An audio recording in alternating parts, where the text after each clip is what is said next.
go, girls. Let's go. Come on, Ellie, come on. When it comes to investing, everyone has their own approach. You could play the market and count yourself lucky if you end the year up 7 or 8%. Or you could invest in one of these cute little guys and earn a cool 10,000%. That's a strategy favored by one married couple in Michigan, and it's made them millionaires. Meet Brad and Jandy Sprouse.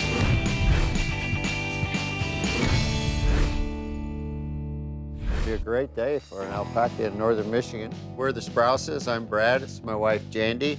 We raise Surrey alpacas and Tibetan yak. Hi, girls. We own Great Lakes Ranch in northern Michigan, a little town called Maple City, and we run a herd between the yak and the alpaca, right around 100 head. Come on, baby girls. You want to get outside in the sun? Alpacas will have a baby a year, so a lot of times I'll describe them as dividends. And each of those dividends will bring, anywhere from $15,000 to $35,000. Yep. These furry little dividends aren't just cuter than most. They're a hell of a lot more lucrative, too. Brad and Jandy average about 20 babies a year, generating as much as $700,000 in sales. This guy's so woolly, too. Look at his beard. He's going to be good. But wait, what makes these fuzzy farm dwellers so damn desirable?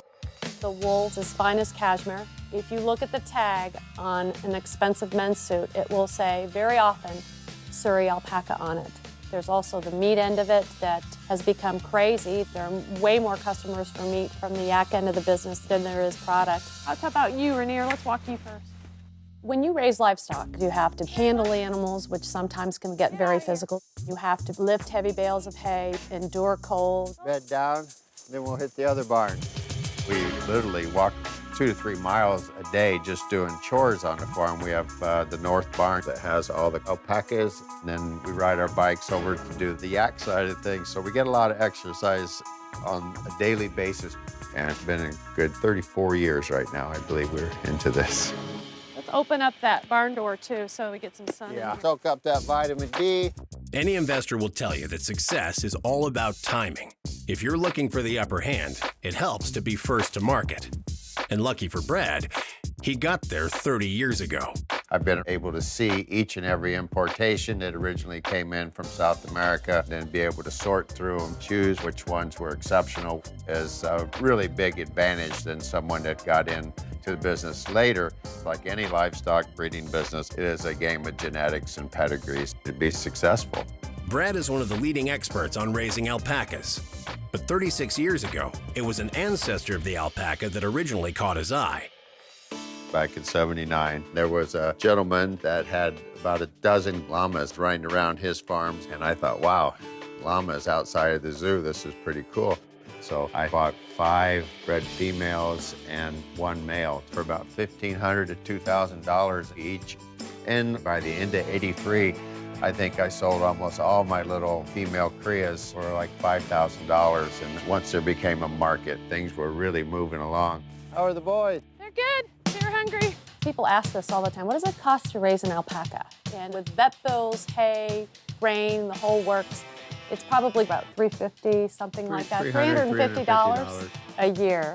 The alpacas and the yak are very fuel efficient as far as how much hay they eat, how much grain they eat. They go a long way on a gallon of fuel. A long way? You could say that. If the Sprouses sell a baby in its first year, they will have spent around $350 and made as much as $35,000. That's a return on investment of 10,000%. That's real simple math. Any way you add it up, the Sprouses' earnings are multiplying. But when it comes to spending their hard-earned cash, these nature lovers have forsaken trinkets for travels. We've been to Peru, Ecuador, Argentina, Costa Rica, Europe, Belize, Tibet.